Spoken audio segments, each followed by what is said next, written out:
روزہ جن کاموں سے نہیں ٹوٹتا وہ سن لیجئے. اگر کوئی بندہ بھول کر کھا پی لیتا ہے، بھول کر، جان بوجھ کر نہیں، بھول کر کھا پی لیتا ہے یا بھول کر اپنی بیوی سے جماع کر لیتا ہے تو اس سے روزہ نہیں ٹوٹتا. ایسے بہت مشکل ہے کہ دونوں ہی بھول جائیں، لیکن بہرحال بھول کر یہ کام ہو گیا تو اس سے روزہ نہیں ٹوٹتا. باقی مسواک کرنے سے روزہ نہیں ٹوٹتا، سرما لگانے سے روزہ نہیں ٹوٹتا. دھواں اگر بے خودی سے ہمارے منہ کے ذریعے سے یا ناک کے ذریعے سے حلق تک چلا جاتا ہے، اس سے بھی روزہ نہیں ٹوٹتا. لیکن جان بوجھ کر اگر بتی لگا کر اس کا دھواں سونگنا یا کوئی بھی ایسی چیز ہے جس کا دھواں نکل رہا ہے اور وہ ہمارے حلق میں ہمیں محسوس ہو جاتا ہے، ہمیں یاد بھی ہو کہ ہمارا روزہ ہے، اس سے روزہ ٹوٹ جاتا ہے. کان میں پانی چلا جائے، اس سے روزہ نہیں ٹوٹتا. خود بخود قے آ جاتی ہے، اس سے بھی روزہ نہیں ٹوٹتا. احتلام ہونے سے بھی روزہ نہیں ٹوٹتا. دانت سے خون نکل آئے، اس سے بھی روزہ نہیں ٹوٹتا. اسی طرح دانت میں کوئی غذا رہ گئی، ہم نے سحری کھائی، بوٹی رہ گئی، کچھ اور ہمارے دانتوں میں رہ گیا، اگر اس کی مقدار جو چنا ہوتا ہے اس سے تھوڑی ہے اور وہ ہم نے نگل لی، اس سے روزہ نہیں ٹوٹتا. لیکن چنے کی جو مقدار ہوتی ہے اس سے بڑا سائز ہو غذا کا، وہ اگر ہم نگل لیں گے اس سے روزہ ٹوٹ جائے گا. لیکن یاد رہے اس سے مراد وہ چیز ہے جو ہمارے دانتوں میں پہلے سے پھنسی ہوئی ہے، یہ نہیں کہ بعد میں پھنسا لی جائے اور اس کو کھا لیں اور اپنی بھوک آپ مٹاتے رہے، ایسا نہیں کرنا. اسی طرح دانت نکلوانے سے روزہ نہیں ٹوٹتا. گرمی یا پیاس کی وجہ سے بار بار غسل کرتے رہیں، اس سے بھی روزہ نہیں ٹوٹتا. کلی کرنے کے بعد جو تھوک رہ جاتا ہے اس کو اگر آپ نگل لیتے ہیں اس سے بھی روزہ نہیں ٹوٹتا. اسی طرح ہمارے منہ میں رال ہوتی ہے، رال بھی تھوک کا ہی حصہ ہے، وہ ہم نگل لیتے ہیں، اس سے روزہ نہیں ٹوٹتا. آنسو یا پسینہ کسی وجہ سے ہمارے منہ میں چلا جاتا ہے اور وہ ہم اپنے پیٹ میں لے جاتے ہیں، اس سے بھی روزہ نہیں ٹوٹتا. اسی طرح بلغم اگر حلق میں چلی گئی انجانے میں، اس سے بھی روزہ نہیں ٹوٹتا. بال کٹوانے سے بھی روزہ نہیں ٹوٹتا. آج میں بال کٹوانے کے لیے گیا تو محمود صاحب کے پاس کوئی بندہ نہیں تھا، تو میں نے کہا شاید لوگوں نے یہ سمجھ لیا ہے کہ بال کٹوانے سے روزہ ٹوٹ جاتا ہے. ایسا نہیں ہے، کوئی مسئلہ نہیں ہے، بال کٹوا سکتے ہیں. سر میں تیل لگانے سے بھی روزہ نہیں ٹوٹتا. اسی طرح کان کی میل نکالنے سے بھی روزہ نہیں ٹوٹتا. وہ جو ایئر بڈ ہوتا ہے اس سے کان کی میل صاف کی جاتی ہے، اس سے بھی کوئی مسئلہ نہیں ہے. اسی طرح نکسیر کے آنے سے روزہ نہیں ٹوٹتا. مرگی کا دورہ پڑتا ہے کسی کو، وہ روزے رکھے گا، لیکن اگر بہت زیادہ کمزور ہو گیا ہے یا ہو گئی ہے، روزے چھوڑ دے گی، لیکن بعد میں وہ قضا کرے گا. کسی جانور کے ڈسنے سے روزہ نہیں ٹوٹتا.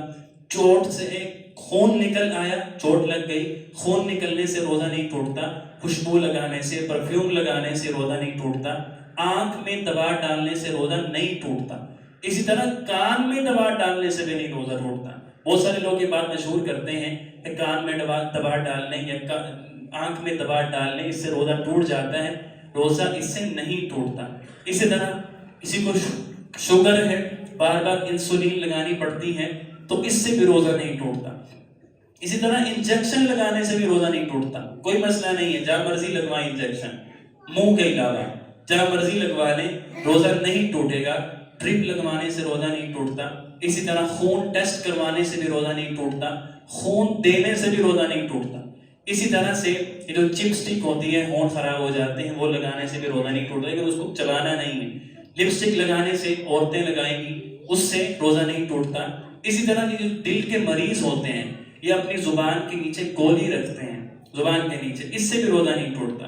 اسی طرح یہ تو دل کے مریض ہوتے ہیں، ڈائلسس کرواتے ہیں، بار بار ان کو کروانا پڑتا ہے، وہ کروانے سے بھی روزہ نہیں ٹوٹتا. نزلے میں وکس استعمال کی جاتی ہے، بام استعمال کیا جاتا ہے، اس سے بھی روزہ نہیں ٹوٹتا. بعض ہومیوپیتھک کی دوائیاں ہوتی ہیں جن کو سونگنا ہوتا ہے، اس سے بھی روزہ نہیں ٹوٹتا. ای سی جی، الٹرا ساؤنڈ، انجیوگرافی، یہ وہ چیزیں ہیں جن سے روزہ نہیں ٹوٹتا. اب وہ چیزیں جن سے صرف قضا آتی ہے. قضا کا مطلب کیا ہے؟ ہم نے وہ روزہ رکھنا ہے. بعض چیزیں وہ ہیں کہ جن سے روزہ بھی ٹوٹ جاتا ہے اور ہم نے کفارہ بھی ادا کرنا ہوتا ہے. قضا بھی کرنی ہے اور کفارہ بھی ادا کرنا ہے. اور میں بات عرض کرتا ہوں، وہ چیزیں جن سے صرف قضا آتی ہے، ڈاکٹر نے قے کروائی یا ہم نے جان بوجھ کر قے کی، جان بوجھ کر، تو اس سے روزہ ٹوٹ جائے گا اور قضا لازم ہوگی. نکسیر کا خون آیا اور اس کو پیچھے سڑک لیا، وہ حلق میں چلا گیا، تو اس سے بھی روزہ ٹوٹ جائے گا، قضا کرنی ہوگی۔ وضو کرتے ہوئے آپ کو یاد تھا کہ میرا روزہ ہے، آپ نے کلی کی، حلق میں چاہے ایک قطرہ بھی چلا گیا آپ کا روزہ ٹوٹ جائے گا۔ مسوڑوں کا خون حلق میں چلا گیا، اس سے بھی روزہ ٹوٹ جائے گا۔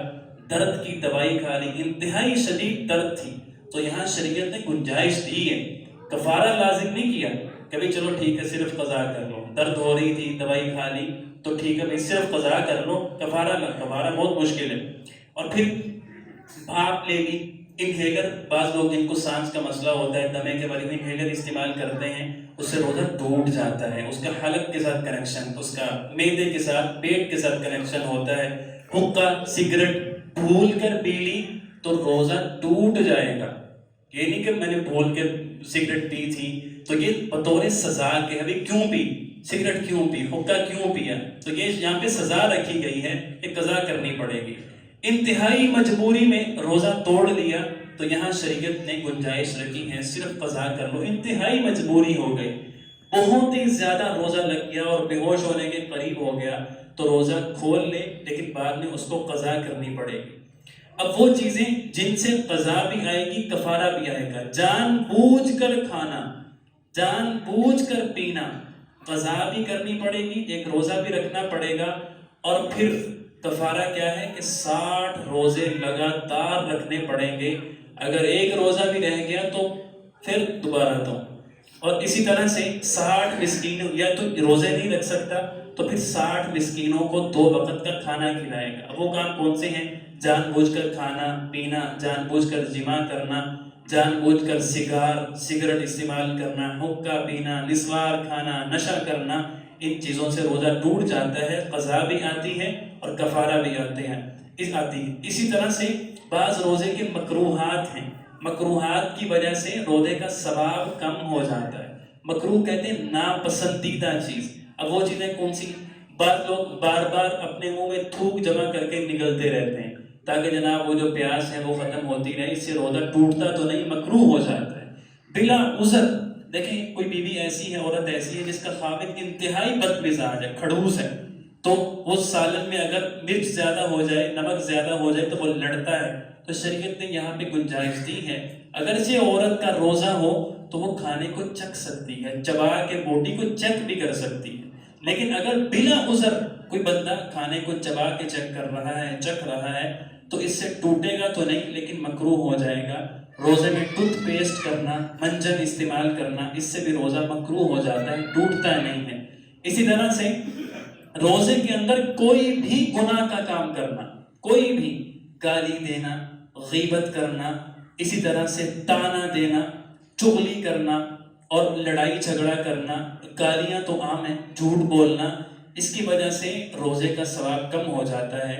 رسول اللہ صلی اللہ علیہ وسلم کی حدیث مبارکہ ہے، آپ نے فرمایا بہت سے روزے دار ایسے ہیں جن کو سوائے بھوک اور پیاس کے کچھ بھی حاصل نہیں ہوتا، کہ سارا دن بھوکے اور پیاسے بھی رہتے ہیں۔